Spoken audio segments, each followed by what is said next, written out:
Hello, everyone, and welcome back. As you know, I've been on a long hiatus from PD2. I just lost a little bit of enjoyment. I grinded so hard and all that kind of stuff.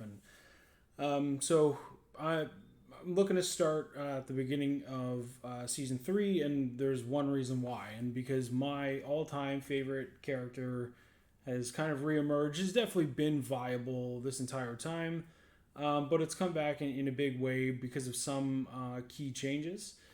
Now, this build goes all the way back to classic, and like original pre expansion classic Diablo 2.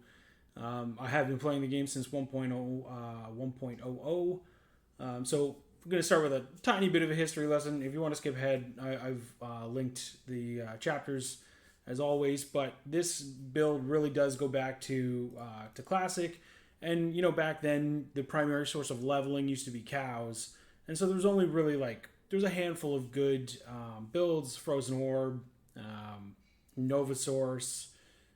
Lightning Fury Javazon was mediocre. There was Lance Barbs and all that kind of stuff.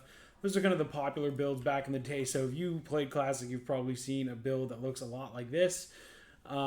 Now, obviously, a lot of these items have changed, but you used to use the Spectral Shard for the 50 cast rate, the Tarn Helm for the 1 skill, the Eye of Et Lich for the 1 skill, the Heavenly Garb for the mana and the mana regen, Wall of the Eyeless for the FCR, Frostburns for the mana, a Nagel or Nagel Ring, Gold Wrap for the MF, SOJ if you were lucky enough to have one, and then the boots would probably is some type of rare dual or tri-res boot. But that's kind of where this build comes, and now this build has gotten a number of pretty significant buffs.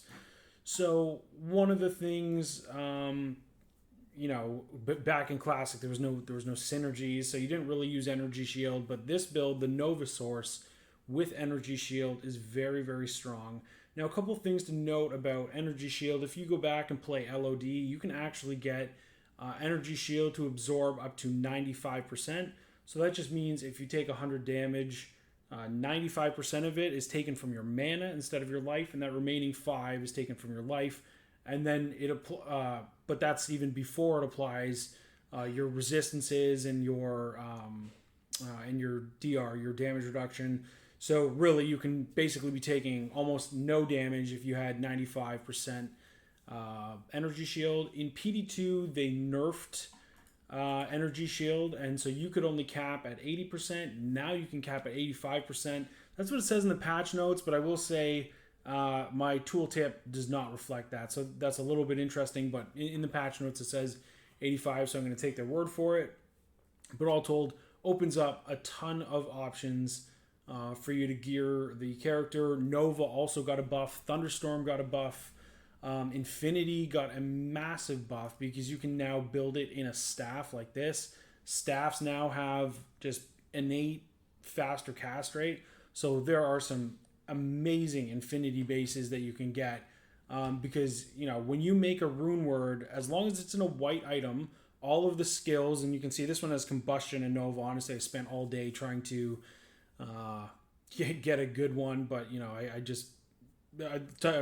type in item codes in the beta and it drops items, and I was searching over and over for a good one. But like hypothetically, you could get one with 3 Nova, 2 Lightning Mastery, and 2 Thunderstorm, for instance.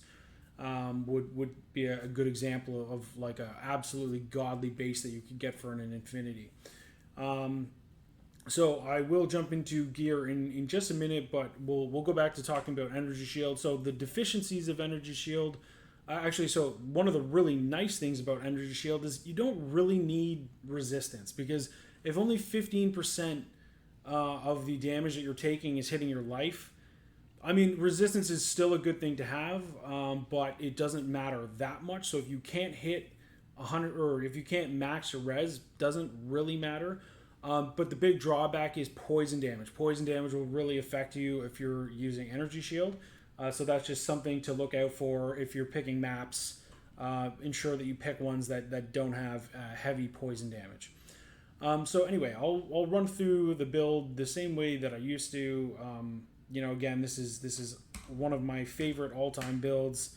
I did have a different setup here that is probably the stock setup that we'll talk about. But all told, let's jump into just the stat distribution. Enough strength to wear your gear, probably no dexterity. I don't think you'll need any to wear your gear.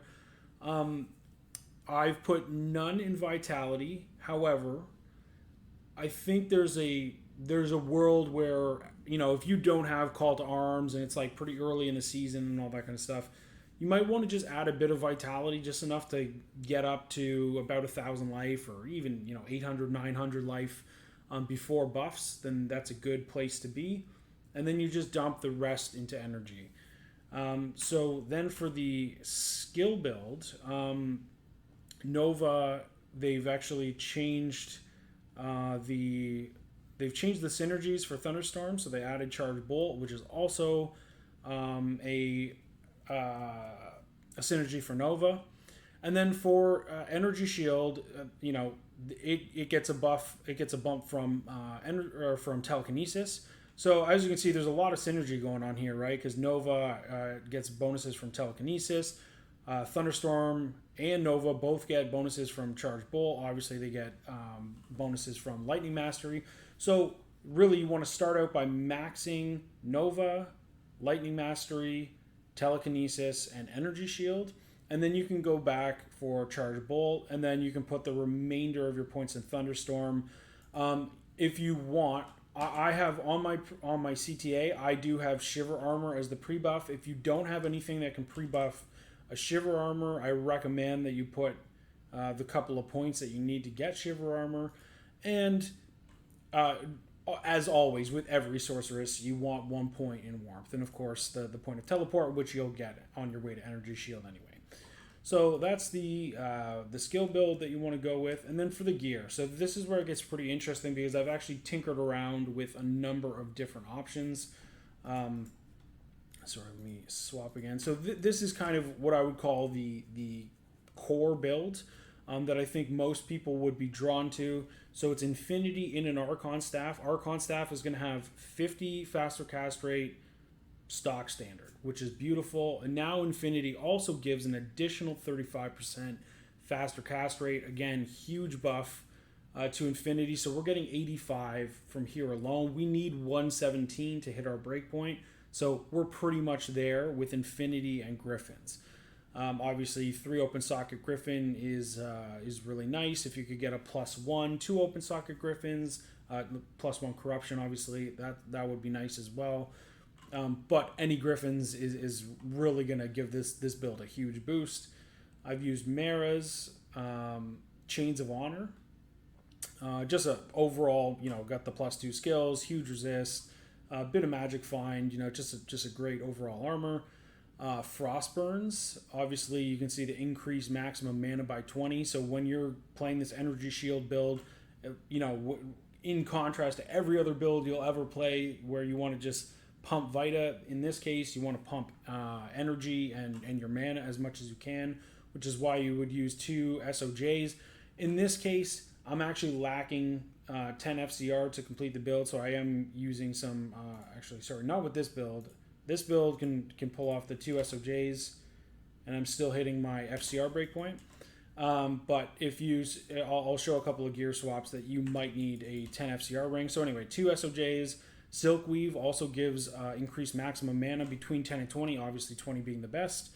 And then if you're to corrupt these things, then you'd be looking for mana after each kill would be a really good one.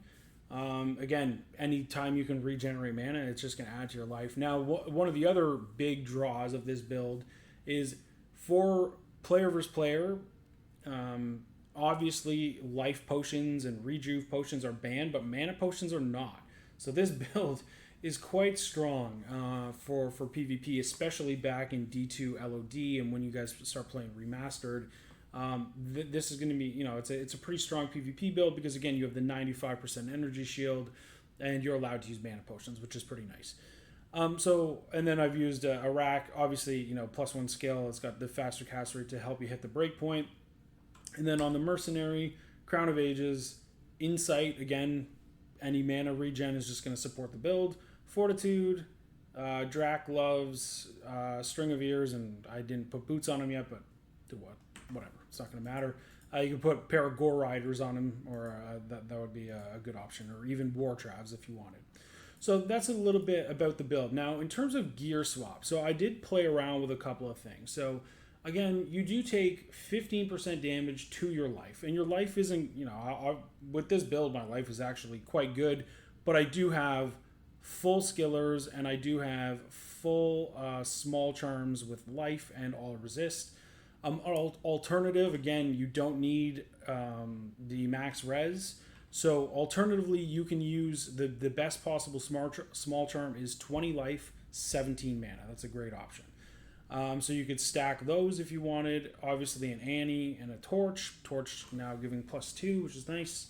Plus skills really help this build. And then on swap, I got the CTA, 6BO. And then, like I said, this is an opportunity to get some pre-buff. So you can get more points in Energy Shield here. You can get a Shiver Armor. Those things will all help with your pre-buff. Thunderstorm would be a nice thing to have here as well for pre-buff. All things to consider. So anyway, as I was going through these gear options, here's the obvious deficiencies of the build.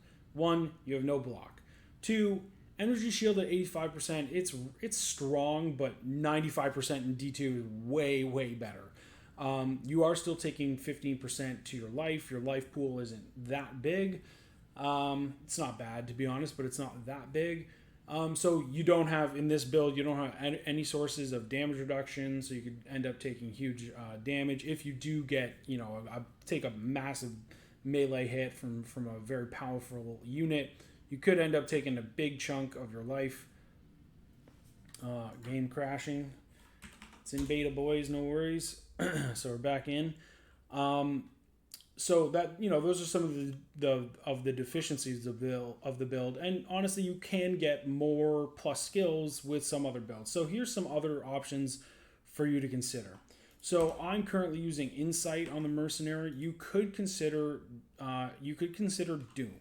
Now Doom, obviously, the huge draw here is the Holy Freeze. So again, back in D2 LOD, the Act 2 Nightmare Mercenary, the defensive mercenary has Holy Freeze. They've removed that from PD2. It's a little bit too strong. But Holy Freeze is really nice because obviously Nova is a pretty short range ability. You're going to be jumping right into the middle of packs. So Holy Freeze will freeze everything and you'll kill everything probably before you get hit. So having Doom on your Mercenary is definitely an option. The drawback of that is you're not going to have the Insight, which is obviously going to be helping your mana situation. I think both are strong. I like the Doom option. And, if you don't mind using the odd potion, and you could even put mana potions in your belt, then that is definitely an option. Now, the other option would be to put Infinity on your Mercenary, and then you use Ashudas and Storm Shield with, Viper Magi. If there's a number of good corruptions for this that you could get. Obviously plus one skill would just be a great one. You could put facets in this. I put Runes. It doesn't, again, you don't really need the res. So if you wanted to put lightning facets in here, you certainly could. And then Storm Shield. So, the big draw for this is the damage reduction. Obviously 30% DR. I've stacked Hell Runes. Obviously, Hell Runes just give you the minus requirements. Obviously, you would want to use Jewels with minus requirements instead because you can get additional mods on it. So, but all told, you don't want to add too much strength. So with the minus 45% requirements, you're sitting at 86 strength requirement, which is pretty good. So we're going to swap to this, and this does do quite a bit more damage. I'm going to make sure that I'm still hitting my my faster cast rate breakpoint, which I am. I have put this ring on. Actually, when the game crashed, it swapped back for me. So you do need 10 FCR. Now this one is a pretty garbage one. Ideally, you would get an SOJ with 10 FCR, and then you'd be absolutely rolling. That'd be the ideal situation. So I'm going to show you just a bit of gameplay, and we'll swap the gear a little bit back and forth. So, okay, sorry about that. I had to stop my video, but we'll get into a little bit of gameplay here. So we're just going to make a cow map. So if you want to use this Ashuta's Storm Shield build, you need to ensure that Infinity is on your Mercenary. Now, Conviction Aura is just so important in terms of your clear speed. So you either want Infinity on your person or on your Mercenary. So again, if you're going to make this gear swap, then you need the Infinity to be on your Mercenary. So we're just going to go down Battle Command, Battle Orders, Shiver Armor, Energy Shield, Thunderstorm. And then we are going to just start diving into packs and killing them. So you'll notice that with this build, it's quite survivable. You might take the odd big hit and you'll lose a big chunk of mana. Just use a rejuve as you would in any other situation where your life is low. Because what you don't want to happen is you run out of mana, and then all of a sudden you take a massive hit and your life again isn't very high. So you can see obviously this build has fairly good clearing speed. Now with the Infinity on the Mercenary, obviously you do not have the Insight on your Mercenary, so you can see, I am losing a little bit of mana. I'm kind of sitting at half mana. Now, I have not used any potions yet, which is promising. It's not like this build has huge mana problems if you do choose this skill build or this gear build. I'm going to go back to town and I'm going to just swap out to the other build. Well, I mean, this is a pretty unfortunate blend of things because obviously, any one-off lightning immune and things that don't get sorry, my Mercenary died. That still are lightning immune after Infinity. Your Merc can clean them up pretty easily. So anyway, I've died on my Mercenary, so I'm gonna go get him back. Okay. So my boy's back. So now let's swap to Infinity on your person.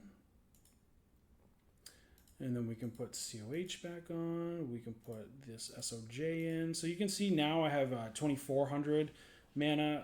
I did only have 21 or 1,900 or 2,000 with the last build. So you do get more mana with this. And then now we can swap from Infinity on the Mercenary to Insight on the Mercenary. And we'll go back down. We'll just buff again. Okay, let's go find some packs. Okay, so, this one is a little bit more sketchy. Again, you have no damage reduction and you have no chance to block. So your survivability is much worse. Let's take a couple hits and see what happens. You're not going to die super quickly, but you are in much more danger with this build than the other. We're going to ignore that guy. Like I said, he's the perfect storm that we don't want. And then, so this again, this is Insight on your Mercenary. I'm going to go and swap to Doom on the Mercenary just to show you guys how nice the Holy Freeze is. So we'll go and we'll put on Doom on our Mercenary.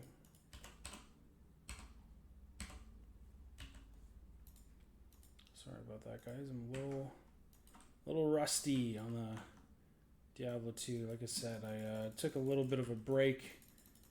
Couple of reasons. Obviously I first of all grinded so hard for season 1 and 2. But also I don't agree with necessarily all the changes that they made, and obviously with the news of Remaster coming out, pretty excited and almost kind of feel like you're in a bit of a D2R waiting room at this point. I know obviously a lot of people are hoping for PD2R, which I don't think is going to happen immediately, but I think there's a lot of excitement. For me with PD2, the clear benefit of playing PV2 is the quality of life changes, the bigger inventory, the bigger stash, the obviously all the corruptions.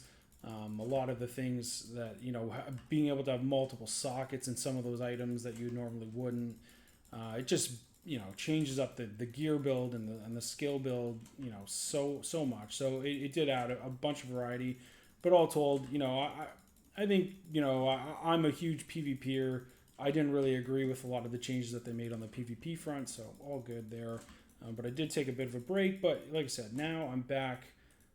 My favorite character is this, and so I'm going to continue doing a bit of video content. Probably not the same cadence that I was doing, but as we get closer to PD or at D2R, I'll be doing D2R content. I'll even highlight some of the differences for some of those people who have been playing a lot of PD2. Going back to LOD might be a bit of a shock for you because there are substantial differences in the game that you might just not remember. So I'll do my best to highlight all of those changes. But as you can see, you know, this is a very strong build. For team, it's not the greatest, especially players 8 jumping into packs isn't always the best. Let's go identify our inevitable SOJ boys. I'm going to do it with a scroll because I'm simply so confident that this is an SOJ. So yeah, I knew it wasn't going to be an SOJ. Let's be honest. So anyway, I'll highlight some of the differences as we jump back into D2R, but I will do a bit of PD2 content as well. So hopefully you guys enjoy this video. I'll do my best to respond to any comments down below and look forward to seeing you guys next video. Cheers.